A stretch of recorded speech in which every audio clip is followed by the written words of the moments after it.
Sorry to break it to you, but if you vote for somebody that says taxing the rich will make your life better. I'm not sure what the point of this video was. It was incredibly short-sighted. When we talk about taxing the rich, we're not just talking about taxing their income. Like there's only one way to capture wealth. Whereas if income is the only thing that you can tax, we're talking about a complete system that redistributes wealth from the top to the bottom, however it needs to be captured. And I guess this guy also forgets that after World War II, during the New Deal era, we had all of this. And guess what? The wealthy people didn't leave. They didn't pack up ship and go to other countries, because that's ultimately like an empty threat. Like they literally just want to not be able to sell us stuff. If they abandon us, they abandon their customer base. It then goes on to describe how he circumvents the system himself using some of the same methods that rich, wealthy people do in our country. And I'm all for that. Like, hey man, everybody should be able to. But the problem is not everybody can. He talks about how he's not very wealthy, but he can, afford a decent place and he can travel. And whenever he wants to go visit friends, he just sets up a podcast in their city so he can like write off the trip.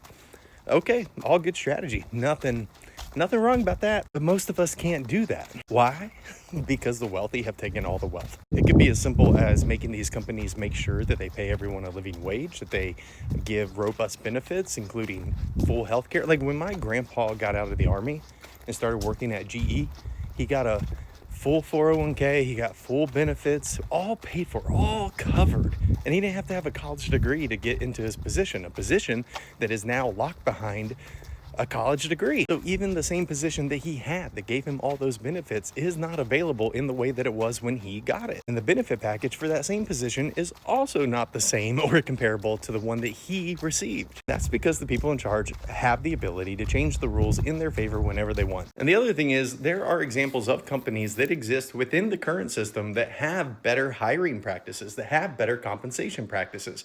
So it's not like it's impossible to treat your employees well. Because at the end of the day, what it really comes down to is they don't want to. And if they don't want to, eventually we're going to have to make them. And this has been the history of America, because every time this happens and we revolt or we unionize or we organize to get our fair share, slowly but surely they start pulling those equitable distribution practices, anything that gives us equality, anything that ensures our rights, they start pulling it back. And again, this isn't really hard because we've done this before. We have the mechanisms. We even have a lot of the rules, a lot of the laws in place. They just don't get enforced because there's a two-tiered justice system. And I will say this again and again, every video until I'm blue in the face. It does not have to be this way.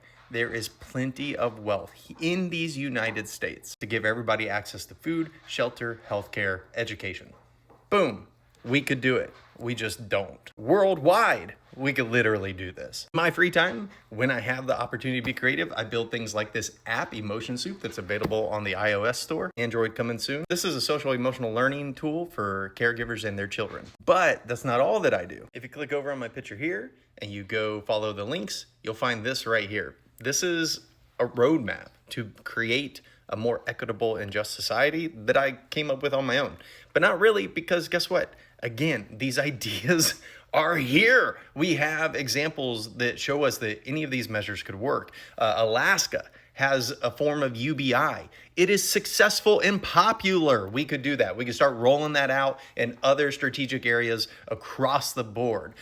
We have other Western countries that have some form of basic healthcare. It's possible. We can do it. It would save us money. That's the craziest part about that one. It would literally save us money. A few videos before this, I made a breakdown of the $40 billion that Trump just gave to Argentina. Found 11 states with poor outcomes and added them up to where it equaled the total of the population of Argentina. Gave a giant ass list of all the things those states could do with that money, the money that we have, but we don't give it. Why don't we give it? Because the system is broke and the people that are in charge of it are fucking corrupt. I'm so tired of videos like this. Bro, what is even the point? What are you trying to do? Convince poor people that like, it's just how it is. There's nothing you can do. You make it sound like there's no plan, like there's no roadmap, that there's no policies that we could implement.